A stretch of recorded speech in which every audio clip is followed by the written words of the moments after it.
الحمد لله نحمده ونستعينه ونستغفره ونؤمن به ونتوكل عليه ونعوذ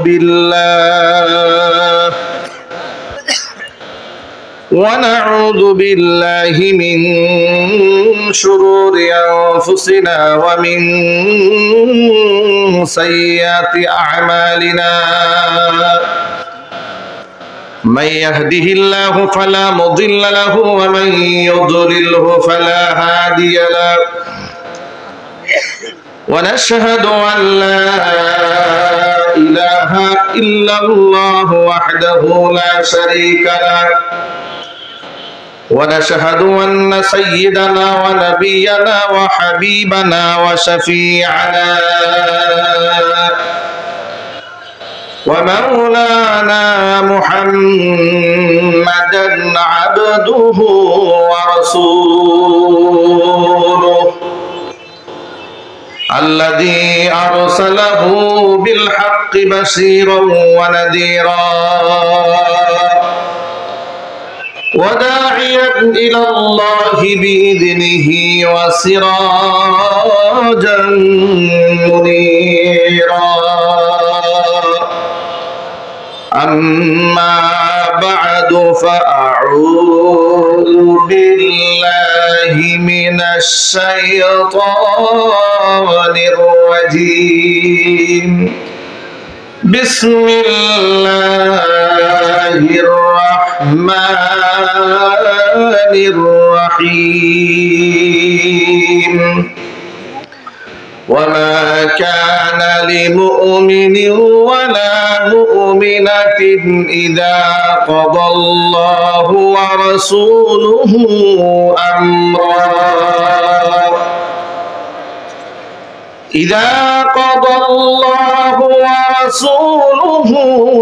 أمرا أن يكون لهم الخيرة من أمرهم ومن يعص الله ورسوله فقد ضل ضلالا مبينا وقال تعالى في شان حبيبه ومحبوبه آمرا ومخبرا إن الله وملائكته يصلون على النبي يا أيها الذين آمنوا صلوا عليه وسلموا تسليما اللهم صل على محمد وعلى آل محمد كما صليت على إبراهيم وعلى آل إبراهيم إنك حميد مجيد اللهم بارك على محمد وعلى آل محمد كما باركت على إبراهيم وعلى آل إبراهيم إنك حميد مجيد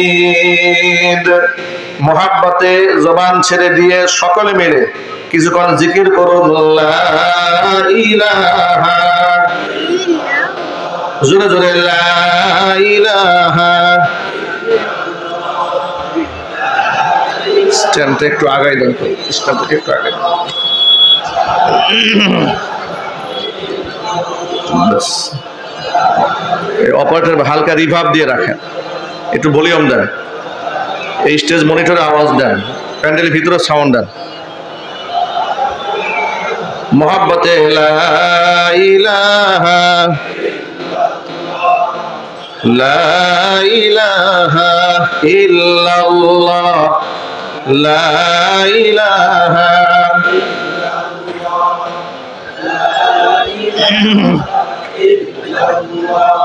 لا إله إلا الله لا إله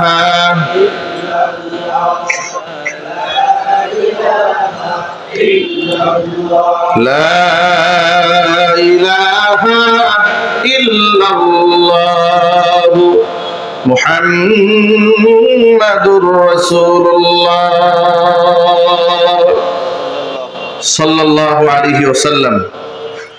আমন্ত্রিত বিশেষ অতিথি বৃন্দা, হাজরাত, উলামায়ে কেরাম, মুরব্বিয়ানে ইজম, অত্র এলাকা এবং পার্শ্ববর্তী এলাকার বিভিন্ন প্রান্ত থেকে ছুটে আসা দিন দরদি, ইমানদার, পরহেজগার, মুত্তাকি মুসলিম ভাইরা, পর্দার অন্তরালে অবস্থানরত আমাদের সকলের শ্রদ্ধা ভাজন পর্দানিশীন মা এবং বোনেরা, মহান আল্লাহ রাব্বুল আলামিনের দরবারে আলী শানে লাখ কোটি শুকরিয়া আদায় করছি যে মহান মুনিব প্রচন্ড দাপট এবং ক্ষমতাধর এক স্বৈরাচারীর স্বৈরতন্ত্র থেকে, জুলুম থেকে, নির্যাতন থেকে জুলাই আগস্টের বিপ্লবের মাধ্যমে ২৫০০ তাজা প্রাণের বিনিময়ে, অসংখ্য লোকদের রক্তের বিনিময়ে আল্লাহ রাব্বুল আলামিন আমাদেরকে মুক্ত করেছেন, স্বাধীন করেছেন, স্বাধীনভাবে কথা বলার মতো পরিবেশ তৈরি করে দিয়েছেন।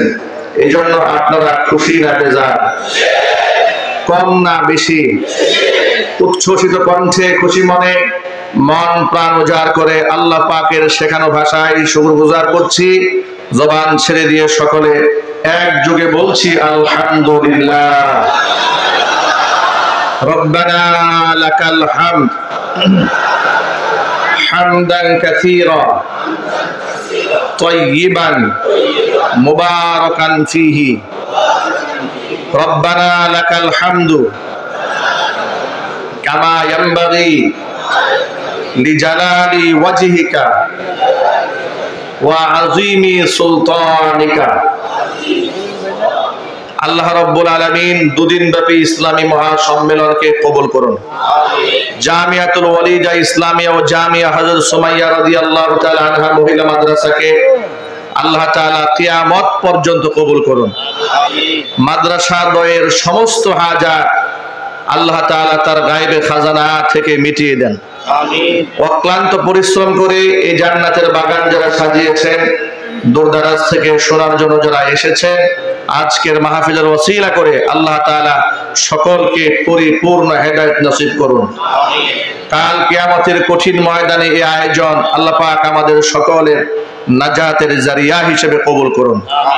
অত্র এলাকার সমস্ত মুর্দেগানের কবরে আযাব আল্লাহ তাআলা কিয়ামত পর্যন্ত বন্ধ করে দিন। প্রিয় ভাইরা, মাগরিবের নামাজের পরপরই হাজার হাজার মানুষ বসে আছেন একমাত্র আল্লাহ পাকের কোরআনের কারীমের মহব্বতে, রাসূলের সুন্নাহর ভালোবাসায়। ঠিক কিনা? কোরআনে কারীমের আকর্ষণ মানুষকে ঘরে থাকতে দেয় না।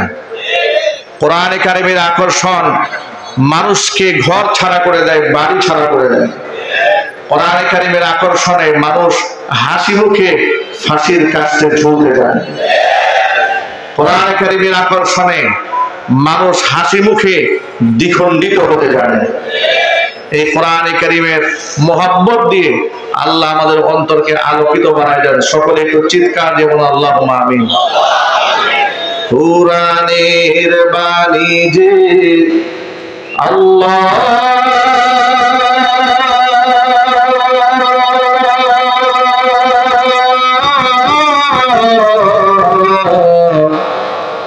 আমাকে করেছে ব্যাকুল, আমাকে করেছে ব্যাকুল।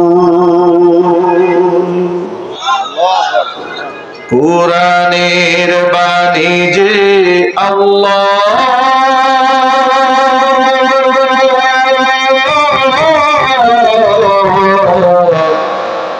আমাকে করেছে ব্যাকুল, আমাকে করেছে ব্যাকুল।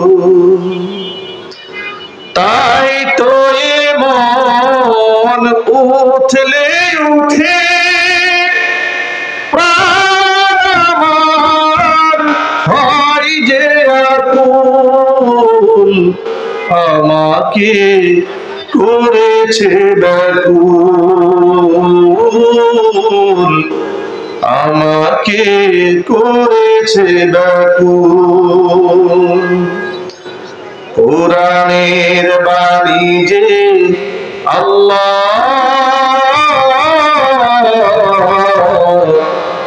আমাকে করেছে ব্যাকুল,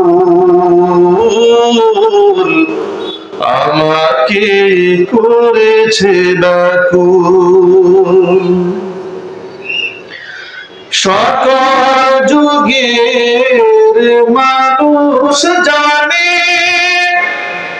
কি মহিমা আল কুরআনে,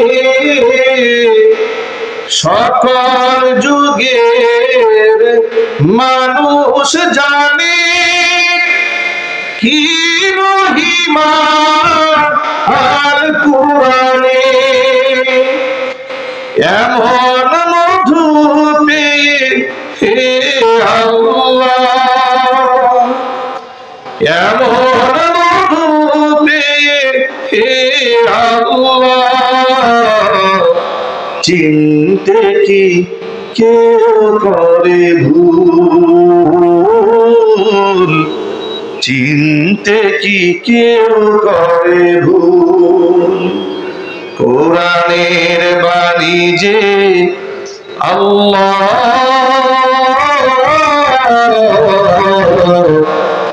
আমাকে করেছে ব্যাকুল,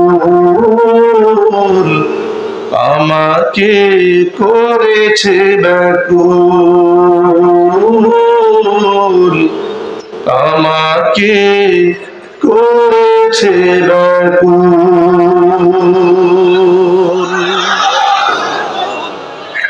কোরআন কারীমের ব্যাকুলতায় আপনাদেরকে শীতের রাতেও ঘরে থাকতে দেয়নি, ঠিক কিনা বলেন? কোরআন কারীমের ব্যাকুলতায় এদেশের মানুষ, কত মানুষ ঘর ছাড়া হয়েছে, কত মানুষ বাড়ি ছাড়া হয়েছে, কত মানুষ দেশান্তরিত হয়েছে, কত মানুষ অন্ধকার কারাগারে বছরের পর বছর নিরপরাধ হয়েও কোরআনের ব্যাকুলতায় অপরাধী সাজানো হয়েছে, বছরের পর বছর জেলখানায় কাটিয়েছে একমাত্র কোরআনের ব্যাকুলতায়। কথা বলতে হবে, ঠিক কিনা যদি বলেন? সেই দরদ নিয়ে আজকে আমরা এখানে বসেছি। ইনশাআল্লাহ এই ব্যাকুলতা আল্লাহর কাছে মঞ্জুর হবে। কোরআনের নূর দিয়ে আমরা একটি সুন্দর সমাজ বিনির্মাণ করতে সক্ষম হব ইনশাআল্লাহ। আপনারা তো রাজি আছেন ইনশাআল্লাহ? জোরে বলুন ইনশাআল্লাহ। সেই ক্ষেত্রে আপনাদেরকে একটি মূলনীতি মনে রাখতে হবে। আমি অনেক লম্বা কথা বলার সুযোগটা আমাদের হবে না, যেহেতু আমাদের এই সময় মাহফিলের প্রচন্ড চাপ থাকে। উজুর খাহি আগেই করে নিচ্ছি। আমার রিয়াজুল করিম ভাই যখন আমাকে দাওয়াত দিয়েছেন তখন তো আমার আলোচনার সময় ছিল বাদ আসর। এই মাহফিলের পরেও আমাকে আরো 3টা মাহফিলে অংশগ্রহণ করতে হবে আজকে। যার জন্য মনে চাইলে আমি অনেক লম্বা কথা বলতে পারবো না। আমি মোটা দাগের কিছু কথা, আমি যেহেতু খুব ক্লিয়ার কথা বলতে পছন্দ করি, মোটা দাগের কথাগুলো আমি বিগত জীবনেও বলেছি, আজকে বলবো ইনশাআল্লাহ। সবাই একটু জোরে বলতে হবে ইনশাআল্লাহ। এই অপারেটর ভাই, তোমার ডান পাশে মাইক্রোফোন কাজ করে না? হ্যাঁ, ডান পাশে মাইক্রোফোন কিন্তু কাজ করে না। হ্যাঁ, তাহলে এটা বসে রাখছো কেন? এটা কেবলই সমস্যা, এটা খোলা, এটা মানে কাজ করবে না। কেবল চেঞ্জ করতে সময় লাগবে, এই জন্য এই সাইডে আওয়াজ হয় না। এই বক্সগুলোতে একটু আওয়াজ বাড়াই দেন, তাহলে একটু বাড়াই, সাউন্ড বাড়াই দেন।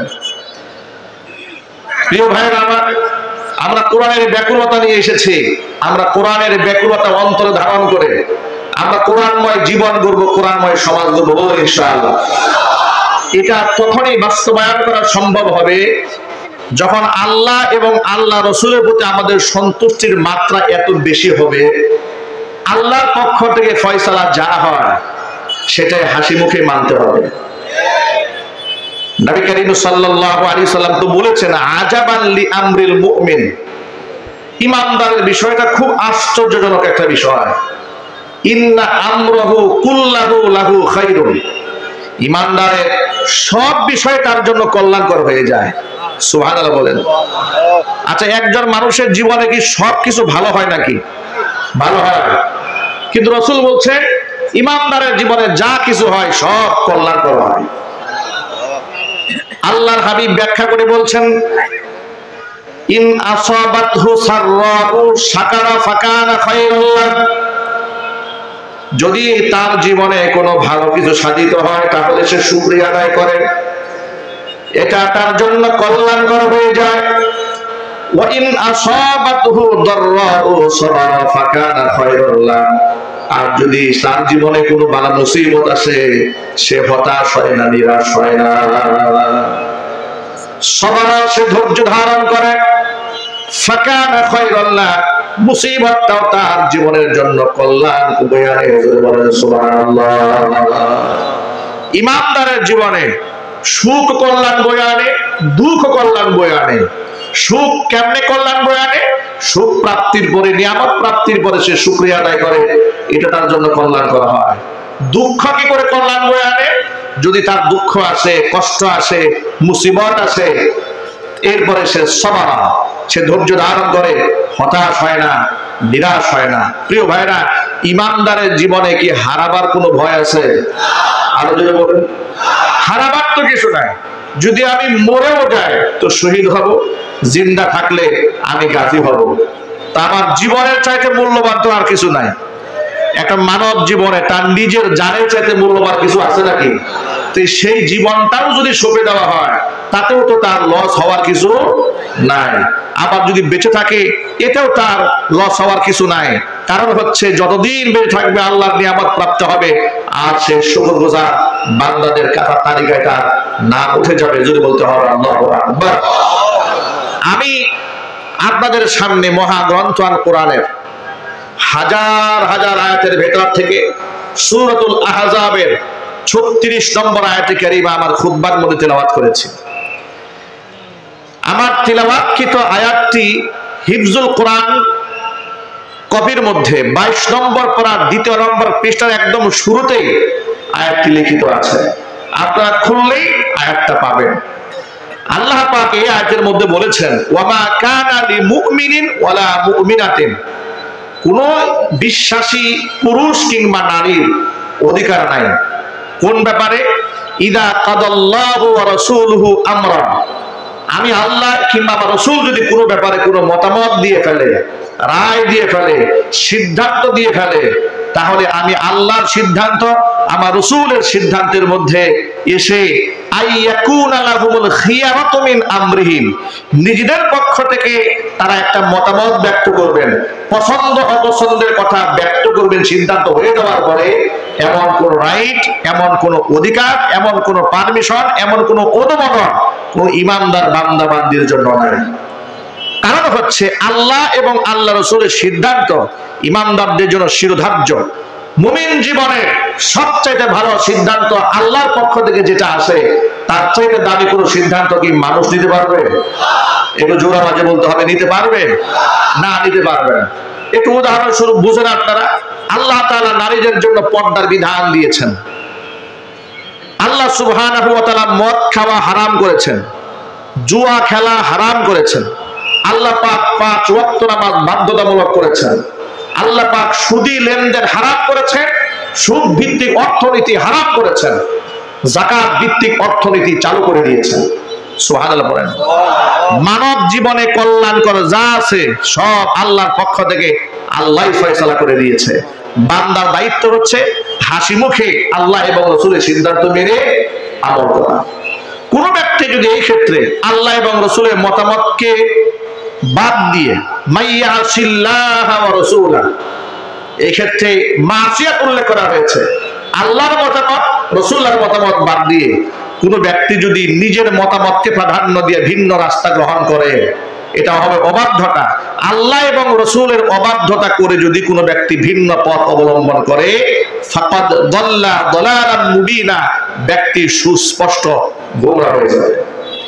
আমি আপনাদেরকে ছোট্ট করে প্রশ্ন করতে চাই, আপনারা জবাব দিবেন, আমরা কি গোমরাহ হতে চাই? আরো যদি বলুন, আমরা সঠিক পথে পরিচালিত হতে চাই। আল্লাহর হাবিব কোরআন সম্পর্কে বলেছেন, ইন্না হাদাল কুরআনা সাবাবুন, কোরআন এমন একটা রশি, তরফুহু বিআইদিল্লাহি ওয়া তরফুহু বিআইদিকুম, এই রশির এক প্রান্ত আল্লাহর হাতে, আরেক প্রান্ত বান্দা তোমাদের হাতে।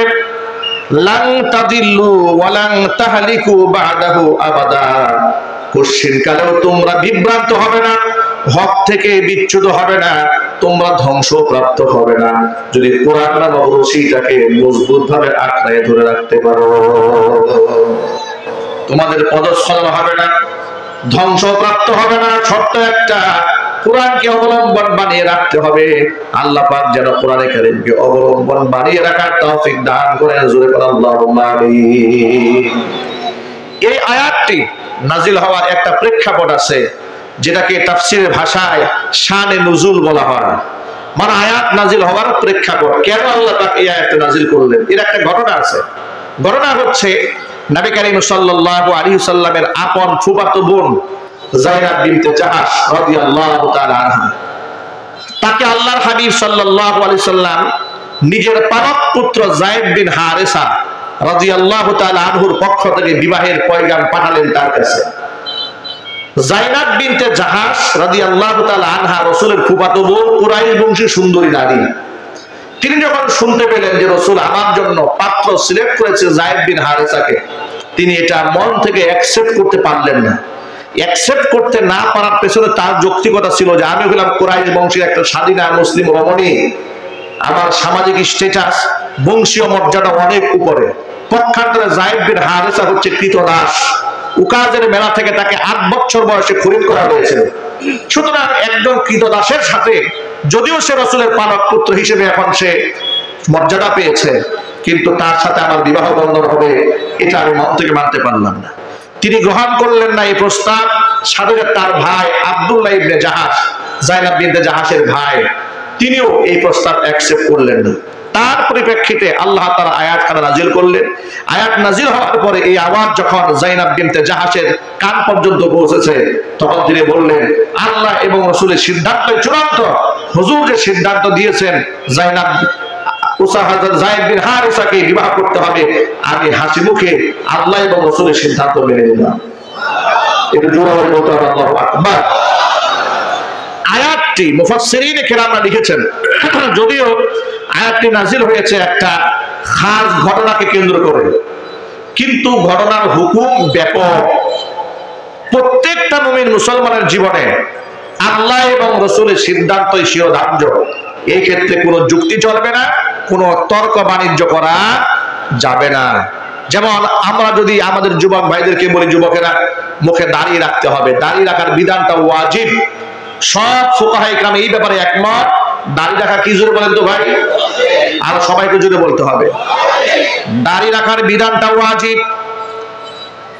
100 যুক্তি সামনে নিয়ে দাঁড়িয়ে যায়, হুজুর এখনো বয়স হয় নাই, চাকরি বাকরি করি, ব্যবসা বাণিজ্য করি, দাড়ি রাখলে মিথ্যা কথা বলা যায় না, কিন্তু যেহেতু মিথ্যা কথা বলতে হয়, এই জন্য আমি দাড়ির অমর্যাদা করতে চাই না, এই জন্য কেটে ফেলি।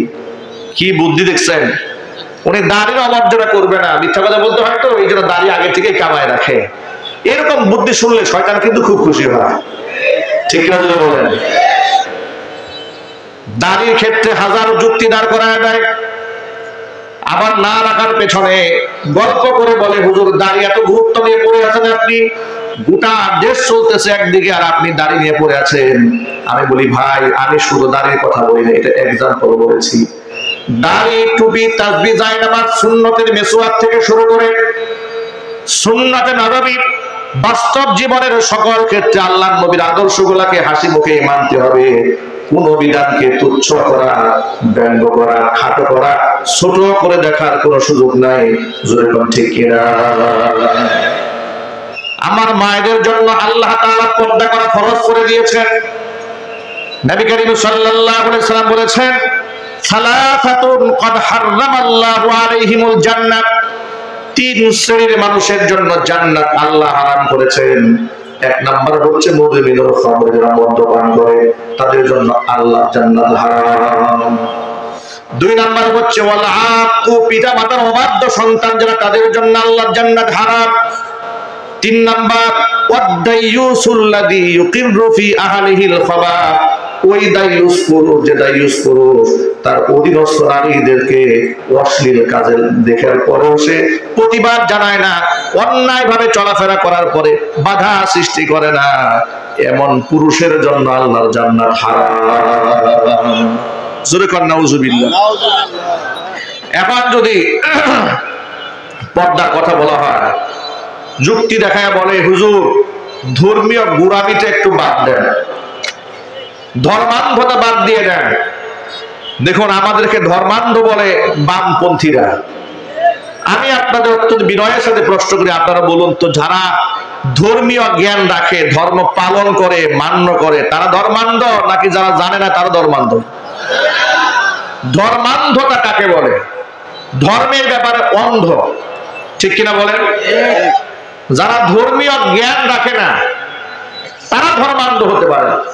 ধর্মীয় জ্ঞানে যারা সমৃদ্ধ, ধর্মের জ্ঞানে যারা আলোকিত, যাদের জীবন ওহীর নির্দেশনায় পরিচালিত, তারা কখনো অন্ধ নয়, তারা আলোকিত মানুষ, ঠিক কিনা বলেন?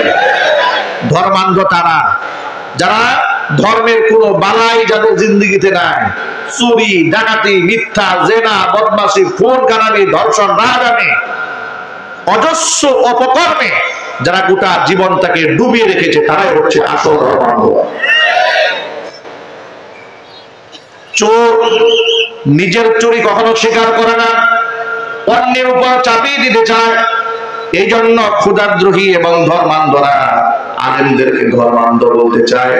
আমরা যখন ধর্মের ব্যাপারে ইসলামের শরীয়তের কথা জাতির সামনে উপস্থাপন করি, তখন তারা আমাদেরকে উল্টা টিটকারি দিয়া বলে এরা ধর্মীয় গোঁড়ামির মধ্যে আছে। একবিংশ শতাব্দীতে এসে ধর্মের নামে এত বাড়াবাড়ি চলে না। হিজবুত তাওহীদের মহিলারা রাস্তাঘাটে পত্রিকা বিক্রি করে, এমনকি বর্তমানে তারা অনলাইনে সোশ্যাল মিডিয়াতে খুব সুন্দর করে সেজেগুজে বিভিন্ন পণ্য বিক্রি করে, একেবারে সিনেমার নায়িকাদের স্টাইলে। যদি আপনি বাধা দেন, ওরা আপনাকে বলবে ধর্মীয় গোঁড়ামি ভালো নয়। কথা বুঝতে পেরেছেন? ওরা আপনাকে বলে ফেলবে ধর্মীয় গোঁড়ামি ভালো নয়। আমি আপনাকে এখন হাদিস থেকে প্রমাণ দেব, পর্দার ব্যাপারে আল্লাহর নবীর সিদ্ধান্ত চূড়ান্ত। আল্লাহর নবী, আপনারা একটু বলেন তো, হুজুর কি গোঁড়ামি করেছেন? ইমানি প্রশ্ন, একটু জোরে বলবেন। আল্লাহ রাসূল গোঁড়ামি করেছেন? আল্লাহ রাসূলের চেয়ে ইনসাফ এই পৃথিবীতে আর কেউ করতে পারবে? তিনি তার স্ত্রীদের পর্দার ব্যাপারে কত কঠোরতা আরোপ করেছেন লক্ষ্য করেন। উম্মে সালামা রাদিয়াল্লাহু তাআলা আনহা হাদিসের রাবী, তিনি বর্ণনা করেছেন, আমি এবং রাসূলের আরেকজন স্ত্রী হযরতে মাইমুনা রাদিয়াল্লাহু তাআলা আনহা দাঁড়িয়ে ছিলাম রাসূলের সামনে। এমন সময় হুজুরের অন্ধ সাহাবী আব্দুল্লাহ ইবনে উম্মে মাকতুম রাদিয়াল্লাহু তাআলা আমাদের সামনে এলেন।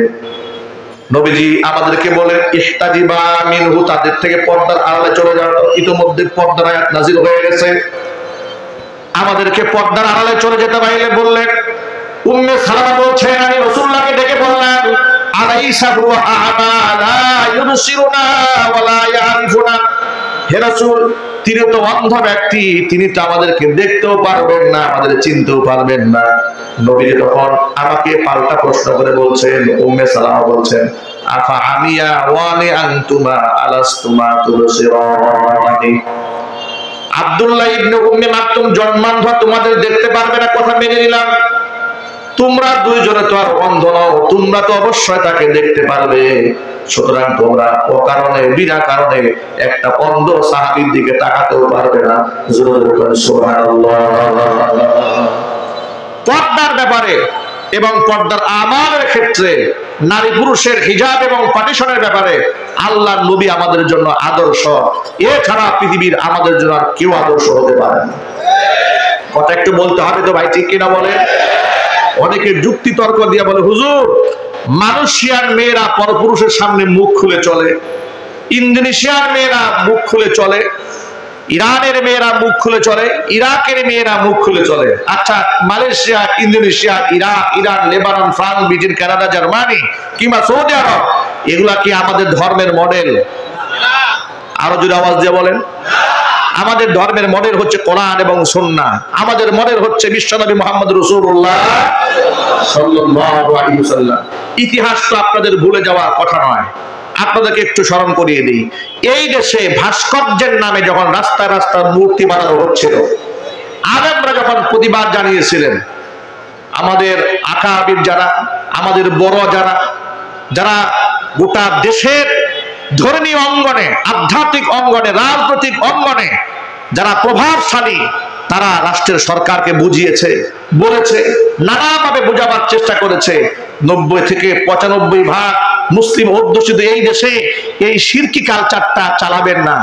যার নামে আপনারা মূর্তি বানাতে চাচ্ছেন, প্রয়োজনে এতিমখানা বানান, মাদ্রাসা বানান, মসজিদ বানান, তিনি কবরে সওয়াব পাবেন, ঈসা আলাইহিস সালামের ব্যবস্থা হবে। যেখানে সেখানে মূর্তি বানাবেন না। আমি নিজে বুধবাজার কেন্দ্রীয় জামে মসজিদে জুমার খুতবায় নেতৃবৃন্দের সামনে বলেছি যে মূর্তি বানানো জায়েজ নেই, হারাম।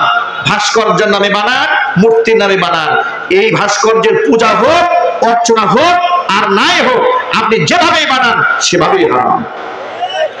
এগুলা বোঝাবার পরে আবার বিনয়ের সাথে বলেছি, মৃত ব্যক্তি রূহের মাগফিরাত কামনা করতে চান তো এতিমখানা করেন, মসজিদ করেন, ঈসা আলাইহিস সালামের ব্যবস্থা হবে। তারা আমাদের এই বক্তব্যকে অ্যাকসেপ্ট তো করলই না, উল্টা থানায় গিয়ে পরামর্শ করে মাদানী হুজুর জাতির পিতার বিরুদ্ধে বক্তব্য দিয়েছে। তাকে এই বুধবাজার কেন্দ্রীয় মসজিদে আর জুমার খুতবা দিতে দেওয়া হবে না। ষড়যন্ত্র শুরু হয়ে গেল। পরের দিন থেকে, পরের জুমা থেকে দেখি একের পর এক শুধু মসজিদে পুলিশ আসে। এক জুমায় আসে, 2 জুমায় আসে, 3য় জুমায় আসে, পুলিশ মসজিদে ঘেরাও করে রাখে। পুলিশ প্রশাসন লোকদের জিজ্ঞেস করলাম, ভাই এত মানুষ আপনারা কেন মসজিদে এসেছেন? আমাকে প্রশাসন লোকেরা বলল, হুজুর আপনার নিরাপত্তা দেওয়ার জন্য আসছে, আমাকে নিরাপত্তা দেওয়ার জন্য মসজিদে পুলিশ এসেছে। অন্যদিক থেকে আমি যে বাসায় ভাড়া থাকতাম গাছাতে, আমার বাড়িওয়ালাকে বলে এসেছে আপনার বাসায় মাদানী হুজুর যেন উঠতে না পারে, উঠলে কিন্তু আপনি সহ মামলা খাবেন। কথা বুঝতে পেরেছেন? এর মানে হাইকমান্ড থেকে নির্দেশ দেওয়া হয়েছে আমাকে গাজীপুর থেকে উচ্ছেদ করবে, মসজিদ থেকে তাড়াই দেবে। সর্বশেষ তাকে বললাম যে ভাই এক কাজ করেন, আপনার তো আমাকে নামাজ পড়াতে দিতে চাচ্ছেন না, আমার নামে একাধিক মামলা দিয়ে দিবেন, আমাকে হয়রানি করছেন। একটা কাজ করেন, আমি একটা জুমা পড়িয়ে আমার মসজিদের মিম্বার থেকে এত বছর নামাজ পড়িয়েছি, অন্তত মুসল্লিদের কাছ থেকে বিদায় নিয়ে যায়।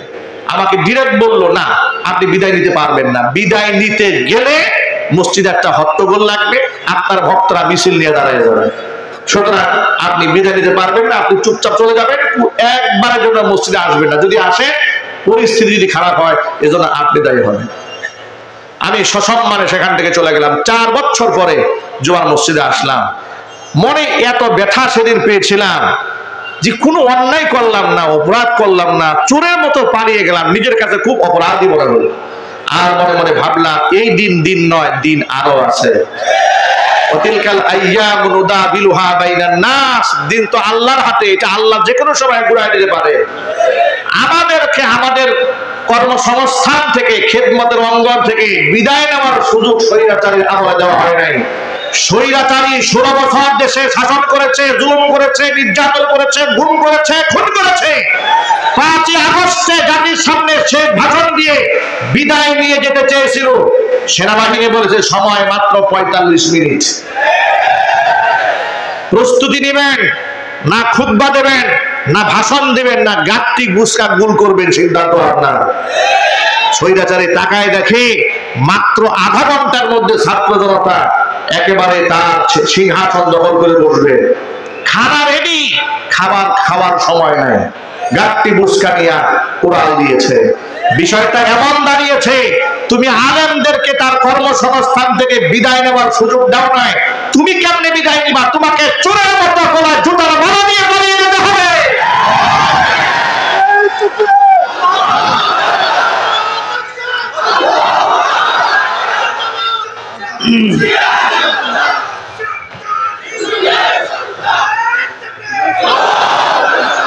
ওদের আমলে হক্কানি আলেম ওলামাদেরকে ওরা শত্রু বানিয়ে রেখেছিল, আর বেঈমান মুনাফিক কাফেরদেরকে ওরা বন্ধু বানিয়ে রেখে দিয়েছিল।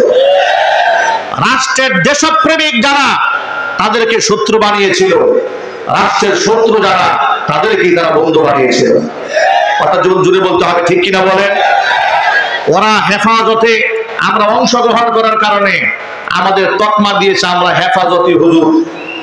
আমাকে যে কত লেভেলে ভাগ করেছে, কখনো বলেছে হেফাজতি, কখনো বলেছে জামাতি, কখনো বলেছে শিবির। শুধু রাজাকারটা বলতে পারে নাই বয়স কম থাকার কারণে। ঠিক কিনা বলেন? যদি দাড়ি যদি কিছু পাকড়া টাকটা থাকতো তাহলে গাজীপুরের 1 নাম্বার রাজাকার আমি থাকতাম। আপনি বলবেন হুজুর কেমনে 1 নাম্বার থাকতেন? আরে বাবা 150 আসামি বিএনপির, এই 150 আসামির মধ্যে আমার নামে 1 নাম্বারে। হাসান সরকার এত বড় একটা প্রভাবশালী নেতা, এক সময় সাবেক এমপি ছিলেন, তিনি ডিস্ট্রিক্ট চেয়ারম্যান ছিলেন।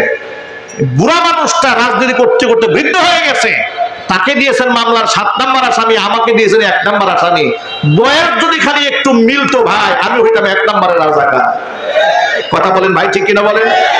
এইভাবে তারা আমাদেরকে উচ্ছেদ করতে চেয়েছে। আমাদের অপরাধটা কি?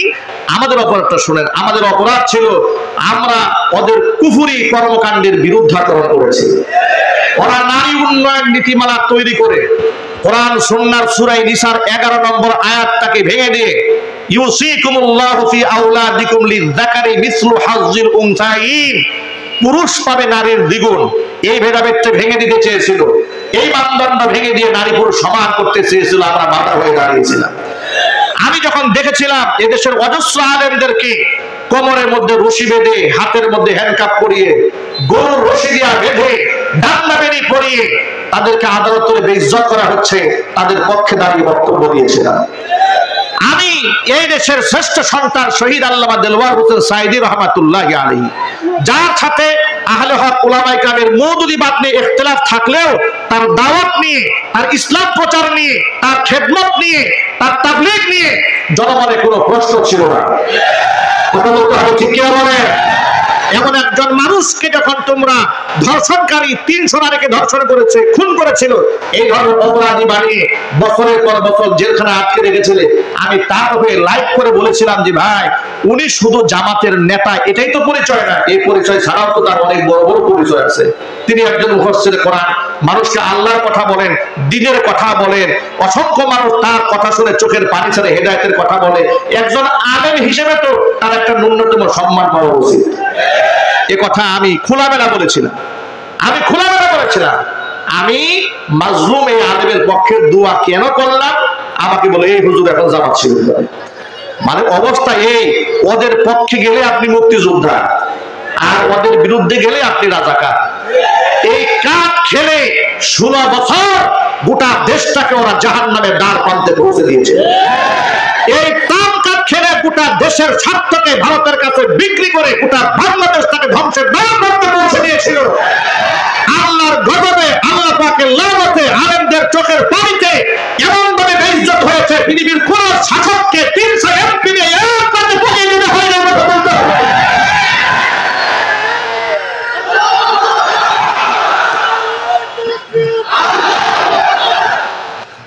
আমি এদের রক্ত চক্ষুকে ভয় করে নেই।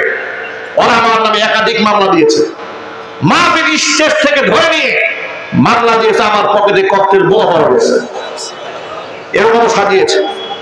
এত মামলা দেওয়ার পরে যখন জবান বন্ধ করতে পারে নাই, আমাকে এলাকা ছাড়া করেছে। আমার প্রিয় ভাইরা, মনে রাখবেন ইমানদারদের জীবনে বিপদ আসবে, কিন্তু তাই বলে হতাশ হওয়ার কিছু নাই। কারণ যারা আল্লাহর জন্য কথা বলে তাদের কোনো ভয় নাই। কি বলেন আপনারা? ওরা কিন্তু সব আলেমের শত্রু ছিল না।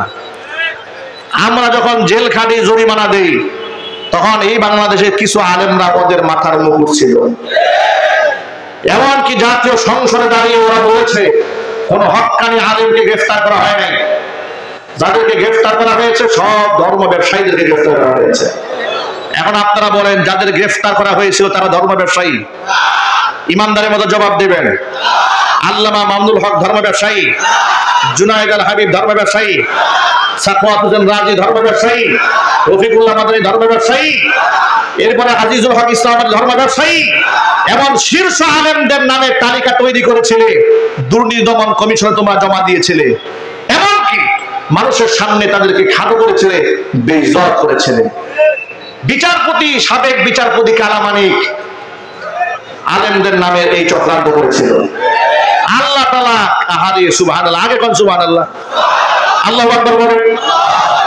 কোরআন মাজিদের একটা আয়াত আমার মনে পড়েছে, আল্লাহ পাক বলেন আফাতুমিনুনা বিবাদিল কিতাবি ওয়া তাকফুরুনা বিবাদ ফামা জাযাউ মান ইয়াফআলু যালিকা মিনকুম ইল্লা খিজিয়ুন ফিল হায়াতিদ দুনিয়া ওয়া ইয়াউমাল কিয়ামাতি ইউরাদ্দুনা ইলা আশাদ্দিল আযাব ওয়ামা আল্লাহু বিগাফিলিন আম্মা তা'মালুন।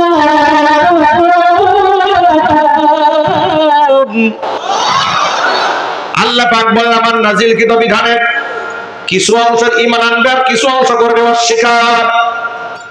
এই যদি হয় তোমাদের কারো চরিত্র, ফামা জাযাউ মাইয়া ফাআলু যালিকা মিনকুম ইল্লা খিজিয়ুন ফিল হায়াতিদ দুনিয়া, দুনিয়াতে তাকে লাঞ্ছনা গঞ্জনা তাকে পোহাতে হবে।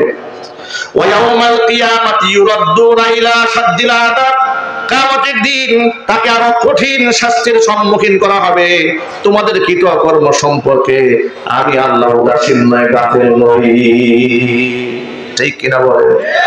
116 জন আলেমের নামের তালিকা, যে সাবেক বিচারপতি শামসুদ্দিন চৌধুরী কালামানিক যার নেতৃত্বে হয়েছিল, আহারে দেশটা স্বাধীন হতে না হতে কালামানিকের যে কি কালা দশা, কলা পাতার মধ্যে শুয়ে আছে। আহারে মনে হচ্ছে ওর চাইতে বড় ইতিম এই দেশে আর কেউ নাই। অথচ দুদিন আগে ওর হুঙ্কারে টেলিভিশনের টক শো ফাটিয়ে ফেলেছে। কথা বলতে হবে তো ভাই, ঠিক কিনা বলে? আলেমদেরকে বেইজ্জত করেছে। প্রত্যেকটা কাজের একটা রিঅ্যাকশন আছে না না ভাই? সাইড এফেক্ট আছে না নাই? আলেমদের সাথে বেইজ্জত যে যত বেশি করেছে, জুতার বাড়ি সে তত বেশি খেয়েছে।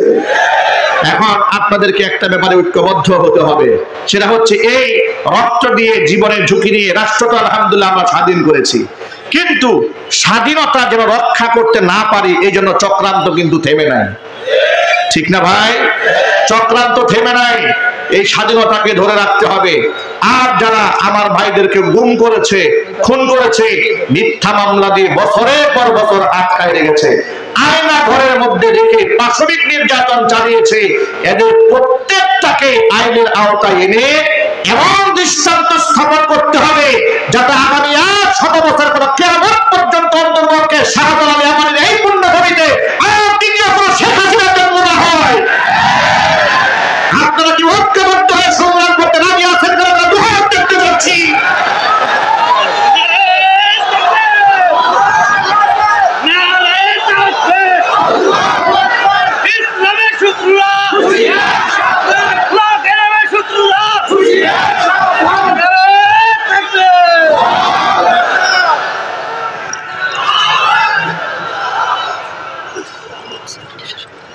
মনে রাখবেন, এই দেশে ইনশাআল্লাহ আর শেখ হাসিনা তৈরি হবে না। উবাইদুল কাদের মতো মানুষ এই দেশে আর জন্ম দিতে আমরা দেব না ইনশাআল্লাহ। আমরা কোন নরেন্দ্র মোদীর নাতিপুতির সাথে আমরা আপোষ করব না। অন্তর্বর্তীকালীন সরকারকে বলছি, আপনাদের নমনীয় আচরণে আমরা ব্যথিত, আমরা দুঃখ ভারাক্রান্ত, আমরা ক্ষুব্ধ। আলেমদেরকে ডান্ডা বেরি পরিয়ে আদালতে তোলা হয়েছে, আর গণহত্যাকারীদেরকে জামাইয়ের মতো হাসতে হাসতে প্রিজন ভ্যান থেকে নামে। খুনিদের সাথে এত পীড়িত এই জাতি মানবে না। যদি গণ অভ্যুত্থান আপনাদের চক্রান্তে ব্যর্থ হয়, হাসিনা এবং তার নাতিপুতিদের যে আচরণ হয়েছে, যে পরিণতি হয়েছে, তার থেকে ভয়ঙ্কর পরিণতি তাদের হবে। সুতরাং এদেরকে প্রত্যেকটাকে তালিকাভুক্ত করতে হবে। যদি এদেরকে আগে থেকে কঠোর হস্তে দমন করা যেত, যেমন কুকুর তেমন মুগুর দেওয়া হতো, তাহলে আজকে গোটা দেশের এই নৈরাজ্যকর পরিস্থিতি সৃষ্টি হতো না। আজকে কেন সচিবালয়ের মতো এমন একটা কেয়ার ইউনিট, এমন একটা সুরক্ষিত জায়গার মধ্যে আগুন লাগে? গোটা রাষ্ট্রের কলিজা যেটা, মগজ যেটা, দেমাগ যেটা, হাত যেটা, ফুসফুস যেটা, তার মধ্যে আগুন লাগিয়ে দিল। আপনারা ছিলেন কোথায়? নিরাপত্তা কর্মীরা কোথায় ছিল?